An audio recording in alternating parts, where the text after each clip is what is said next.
To the greatest surprise of Ooni of Ife and his cabinet, including Queen Naomi's uncle, Baropo, including Kabiyesi himself, as they were all surprised and shocked, discovering who broke the pot of oath. As we heard, Oletik exposed the person who broke the pot of oath. It is no longer news that Kabiyesi and Queen Naomi has parted ways. Yes, as we heard, it was Queen Naomi who broke up because she cannot afford to continue to be in such toxic marriage. We know it is not only when a man raises hand to beat a woman that makes it toxic, not at all. But when a man continues to treat a woman with so much disrespect and belittling, then you are also in a toxic marriage. Queen Naomi left the marriage, and shortly before, after Queen Naomi left the marriage, or even before Queen Naomi left the marriage, I think what made Queen Naomi said she is no longer interested is that Kabiyesi, as we heard, allegedly broke the pot of oath between him and Queen Naomi, with reasons that he has found another love, since Queen Naomi refused to return back to the palace, or rather Queen Naomi has refused to give him a listening ear, or rather Queen Naomi has refused to reconcile with him. Queen Naomi has gone very, very far away from him and was flirting around, according to what we heard that he said, the excuses he gave, that Queen Naomi was flirting around with her pilot Obebi, of which we know that whatever that exists between pilot Obebi and Queen Naomi is just mutual friendship, because we know what the queen can do and what the queen cannot do.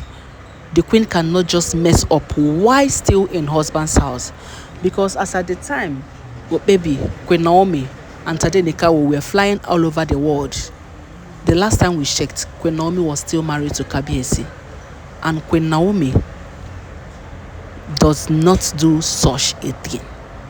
It might interest us to know that Queen Naomi has vowed to only know Kabiyesi for the rest of her marriage, if not for the rest of her life. But one thing could happen.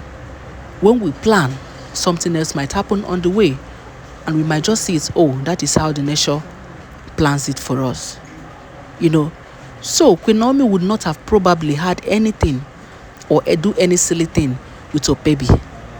Even though some haters will come online and say, Queen Naomi was flying up and down with a married woman, was flying up and down with somebody's fiancé, because there was a time we heard there was a warning from Obebi's a woman, because the last time we checked, Obebi was not married, but maybe his girlfriend or maybe his fiancé placed a warning across to Queen Naomi, of which Kabiyesi heard that. So probably Kabiyesi was now misjudging Queen Naomi, and we heard he said he went ahead to marry an empress, a very successful empress. Kabiyesi does not go for little babies. I hope we know he goes for people who are class, who are elegant, who has exposed and see beyond. Like I've always said, up till today, I still wonder why Queen Kabiyesi would go for Queen Naomi, such a man who only goes for classy ladies with PhD, ladies that has made a lot of money in this life. You will now be asking, what then brought him to Queen Naomi? So then, out of jealousy and envy, these women started fighting Queen Naomi, right? We all know about that. Now, simply because Queen Naomi had said she was no longer coming to the palace, and these women were trying everything possible to see that she does not come. And there was a time we heard Auntie Igbi threatened to break that spot of oath. I don't know what was transpiring between him and Kabiyesi, as he was telling Kabiyesi that you have started this your beggy again, because she was complaining that Kabiyesi has started begging Queen Naomi again, like as if Queen Naomi is the only woman in the world. Why would Kabiyesi be begging up and down? Why? So that was the question on her lips. And then all of a sudden, we heard the pot of oat has been broken.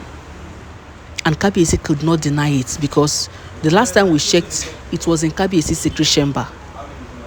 And the time that Igbi was threatening that he was going to break it, Igbi did not break the oath as we heard. And Kabiyesi walked them out of his chambers, collected the oath back. Now, how come the oath broke? Kabiyesi could not deny it. And it's not everything that Kabiyesi will come and open mouth and be saying, because even if he said it, nobody would believe that he was not the one that broke it. So as the Queen Naomi heard that the pot of oath had been broken, she took her bow, like it is finished. You understand? Now, the question is, who now broke the pot of oath? Even that if a priest that came the other day telling Kabiyesi that Kabiyesi would suffer for whatever, if it is true, that if that kind of thing is true, if this storyline is really true, that Kabiyesi might suffer for leaving Queen Naomi, that Kabiyesi should better go and get Queen Naomi back, let them know how to settle this matter. Because they say Kabiyesi bullshitted the man, because the man was standing on the truth, that what Kabiyesi was doing to Queen Naomi was not good, and Kabiyesi kicked him out. Now that everything done sour, Kabiyesi now remembered him, and he has to tell Kabiyesi, I warned you. So the man told Kabiyesi right now that it is too early, you can reconcile and another oath can be made. Bring back Queen Naomi. So this man was now telling Kabiyesi that why was he so careless to let these people break the oath? My people, that was when I knew that it was not Kabiyesi that broke that oath. But Kabiyesi could not say a thing, because everybody would think Kabiyesi might be lying, that he might have broken the oath and doesn't want to accept it. But Kabiyesi does not lie. Even though a man might not keep his promises, but that does not mean that the man will lie. When they feel me? So, we heard Oletik mistakenly exposed the breaker of the oath. My people, you can never imagine, you can never ever think, there are some people who will, they will not be showing up, but they are inside there. Those people are called slow poi. You understand? They are called green grapes in green glass, snake in green glass. They can never do, you can never hear their voice. But when they do something, you'll be wondering, is it these people that really did this? My people, it has come to our notice. Oletik confessed it was Auntie Titi that broke the pot of oats. According to what we are hearing, that is if this information is true. He said it was Oletik that broke the pot of oats. My people, everybody was surprised. Auntie Titi broke it. How? When? Where? They said when Auntie Oletik announced it, he didn't even know that somebody heard. And the person reported to Kabiyesi. They were happy that Titi and Double T was able to get the pot of oats and break it. And they were jubilating before one of the royal maids, according to what we heard, saw them, overheard them and reported to Kabiyesi. And Kabiyesi had to call Paropo, call everybody. Mona here, no be me. Even called Queen Naomi's uncle. Because Queen Naomi's uncle was like, he finally broke the oath. No problem. Come back, my daughter. So he has to clear his name according to what we are hearing. That is, if all these informations are true. He had to call Queen Naomi's uncle to tell Queen Naomi's uncle that the pot of oath is broken. My people, now so it take be. I don't know how true this information is, but that is what I'm hearing. Please kindly subscribe to this channel. Do not forget to give the video a thumbs up. And don't forget that all these are alleged information. I will be right back.